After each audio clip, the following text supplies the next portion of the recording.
Hey everyone, my name's Laura Godenik. I'm an astrologer and a therapist, and I'm here to give you the astrology for the weeks of September 29th through October 12th, 2025. So, the first thing that really happens this first week is on Wednesday, October 1st, and that is Mercury in Libra making a square to Jupiter in Cancer. So, Mercury is a planet about the mind, about conversations, verbal exchanges we have with others. Jupiter is a planet about opportunity, abundance, faith, hope, expansion. And Jupiter is really happy in the sign of Cancer, meaning Jupiter can do Jupiter things. It's well resourced, and planets aren't always equally resourced in all of the signs. So this aspect really looks like having maybe some healing conversations with others, maybe with yourself, with parts of yourself. It can look like feeling a little bit more at peace than usual, or having more of an optimistic outlook, or having faith or trust that things are going to be okay, or that something's going to work out. It's really a confident aspect that brings a lot of like faith and hope and trust. You might have a desire to talk about bigger concepts with other people, more philosophical concepts. It's a really nice aspect to have for this week, and can bring a lot of solace. And once again, hope, I think, is a huge key term here. On Saturday, October 4th, we have Venus, who's in the sign of Virgo, coming to a conjunction with the South Node in Virgo. So Venus is a planet about relationships, beauty, love, pleasure, sex, how we get along, harmony. And in Virgo, Venus is in the sign of her fall and detriment, meaning she can't do her job as well as she would like to. So Venus in Virgo can feel a little bit like pleasure or joy might be harder to come by. You might have to work a little harder to have those experiences. It might look like, work before play, or kind of focusing more on the nitty gritty, the details, the Virgo daily tasks. Rather than fun and pleasure. It can be, really productive, honestly, to have Venus in Virgo.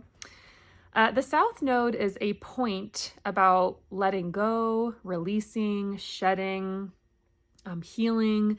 This could be a moment of healing in relationships, or doing some sort of repair or mending in relationships, letting go of old baggage in relationships, moving on, things that don't serve. It might look like reducing things in your life in general, so that you can experience more joy and pleasure.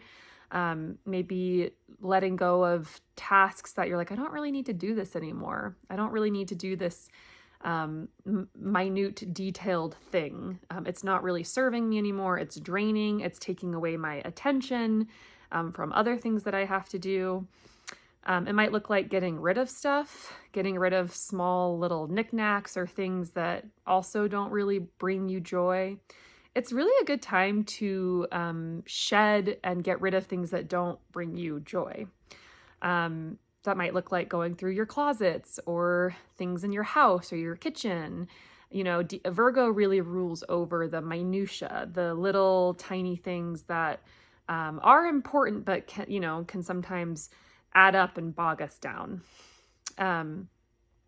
So it's a good time to kind of do that releasing work, do that letting go work, so that you can feel more rest and recuperation, which is what Venus wants us to experience, rest and relaxation. Venus also represents queer folks, the LGBTQ plus community, people who are marginalized, or don't have access to justice. Venus is a planet about justice and peace.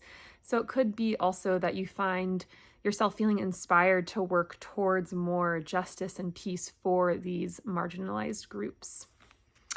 Monday, October 6th, we have a loud full moon in the sign of Aries. This is going to light up the part of your chart that contains Aries, maybe reveal something that was maybe previously hidden or unknown.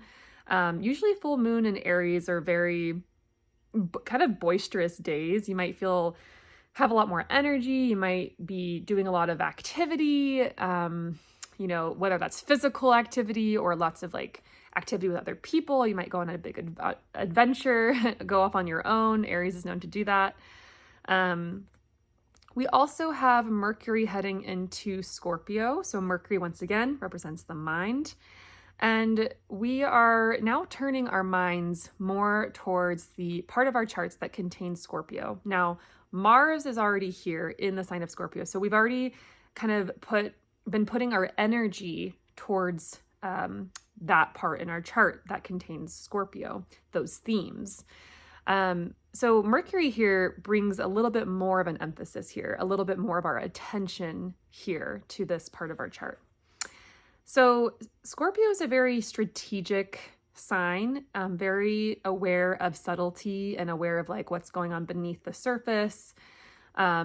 So we could become a little bit more strategic in the way we are thinking or communicating with others.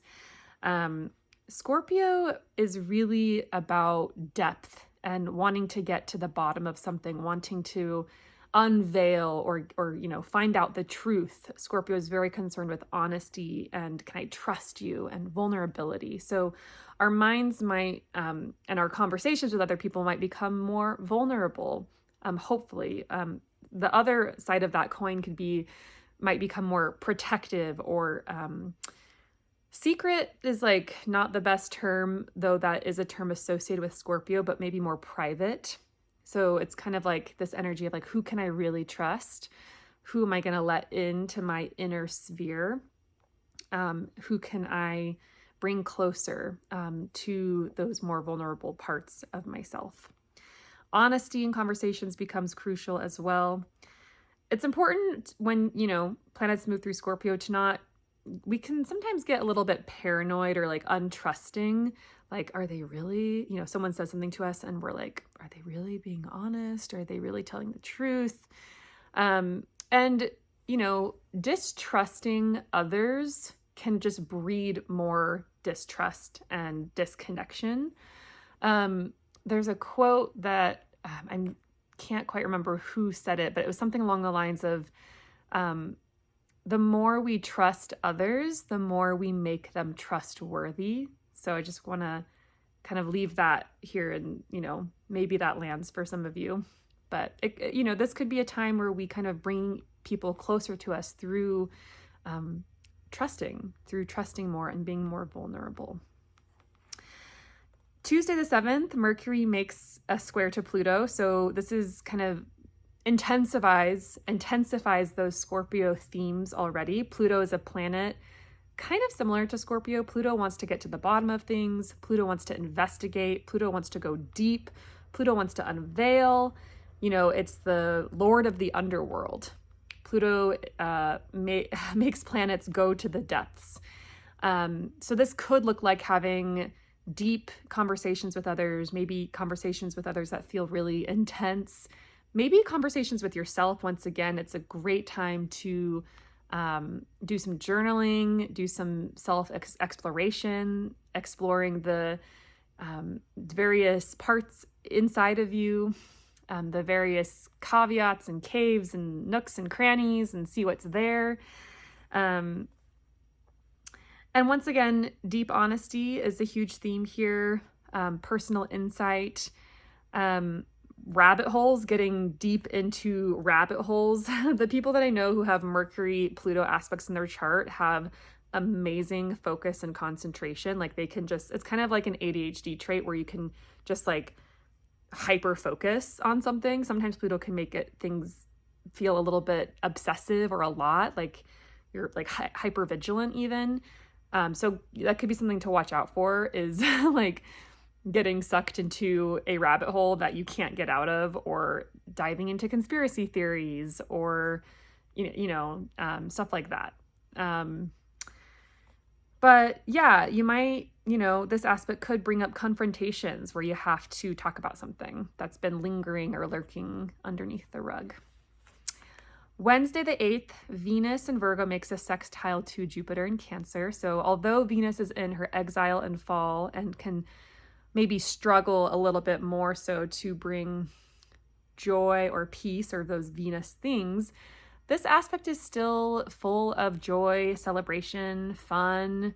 These are the two benefic planets coming together, Venus and Jupiter. Venus is a planet about peace and harmony and love, and Jupiter is about forgiveness, hope, optimism, generosity. So this feels like a really celebratory day, and maybe even like a nurturing day. Both of these planets are in very nurturing signs. Virgo is a sign that wants to be of service to others, wants to be helpful, where Venus is.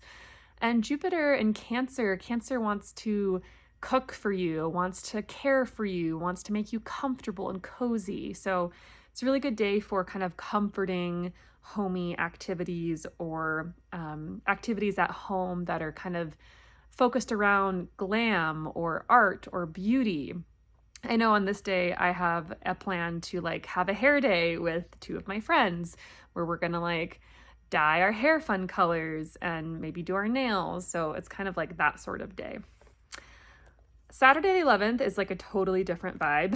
Venus, still in Virgo, opposes Saturn, which is like pretty opposite to Venus sextile Jupiter. Saturn is about boundaries, saying no, rejection, clarity. So, it could be, once again, like that, Venus and Virgo can make the experience of like fun and joy and pleasure more difficult to come by because of Venus being in her fall and detriment. Saturn opposing Venus kind of exasperates this potentially a little bit. So a good way to use this energy is to use it to have to clarify relationships. Venus equals relationships. Saturn equals getting to the bones of the matter. What is our structure? What is the shape of our relationship? What is our boundaries? So that I know what I can count on and what I can't count on. That creates safety in relationships when we have clear agreements. So that is what I would use this day for. And if there are feelings of rejection that come up, I think it's a good time to remember that you're your own best friend. And if you aren't your own best friend right now, I would highly recommend considering to become your own best friend and to create, like boundaries for yourself. Like, what sort of person do you want to be for yourself, for the relationship you have with yourself, as well as for the relationship you have with others? We think about all the time, like, oh, this is the type of person I would want to be in a relationship with. We make lists of like, I want a person with this quality, not this quality, over this quality, etc. But it's like, have we ever done that for ourselves? I don't really hear people talking about that as much. And I got this concept from a podcast episode from the Multi-Amory podcast. So highly recommend checking them out for relationship advice and different ways to view relationships. But yeah, Venus opposite Saturn, great day to kind of sit with yourself, become your own best friend, spend some time alone. Instead of it feeling isolating or like, oh, no one's available to hang out, like go take yourself out on a date. Go do what you want to do. Maybe work hard on an art project. Saturn is a planet about hard work, focus, concentration, really getting things done, right? So this could look like chiseling away at like a sculpting project or practicing an instrument for hours, to really perfect that instrument, or finally doing the labor to learn how to like, I don't know, anything artistic. I know, so for me, I play the violin. And I love to sing too. And I have been wanting to learn how to loop my violin on like a looper pedal and use different sound effects. And I have all the tools I need. I just haven't done the labor of learning how to do it yet. And there's something in me that is like very much avoidant of doing the labor. And I'm kind of like, oh, Saturday the 11th, Venus opposite Saturn might be a great day for me to do that. So and also a good day to like, once again, do some work, Saturn to clear some space to create joy, to create beauty, to create pleasure. So that is the astrology for the next couple of weeks. I hope this was useful. I'm always available for consultations. Please reach out. Otherwise, I hope you'll have a wonderful couple of weeks. Take care.